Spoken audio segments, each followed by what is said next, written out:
தமிழக அரசியலில் தற்போது பெரும் பரபரப்பை ஏற்படுத்தியுள்ள முக்கிய தகவல் வெளியாகியுள்ளது. யூடியூபர் சவுக்கு சங்கரை உடனடியாக விடுவிக்க உத்தரவு பிறப்பிக்கப்பட்டதாக தகவல்கள் வெளியாகியுள்ளன.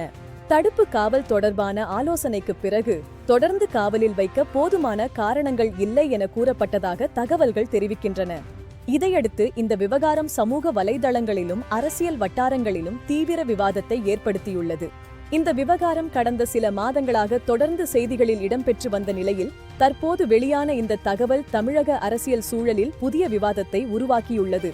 சவுக்கு சங்கர் பல்வேறு வழக்குகளின் கீழ் கைது செய்யப்பட்டார். இதில் குண்டர் சட்டம் ஏவப்பட்டது பெரும் சர்ச்சையை ஏற்படுத்தியது.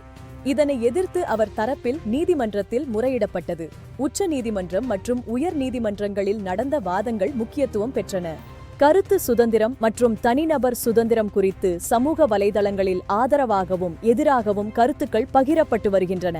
அரசியல் தலைவர்கள் பலரும் இது குறித்து வெவ்வேறு கருத்துக்களை தெரிவித்து வருகின்றனர். ஜனநாயகத்தின் 4வது தூணான ஊடகம் இதில் முக்கிய பங்காற்றுகிறது. தற்போது வெளியாகியுள்ள இந்த இடைக்கால நிம்மதி அவரது ஆதரவாளர்களிடையே உற்சாகத்தை ஏற்படுத்தியுள்ளது. இந்த விவகாரம் குறித்து உங்கள் கருத்து என்ன? கமெண்டில் பதிவு செய்யுங்கள். மேலும் இது போன்ற அரசியல் அப்டேட்களுக்கு ஃபாலோ பண்ணுங்க நம்ம சினிமா.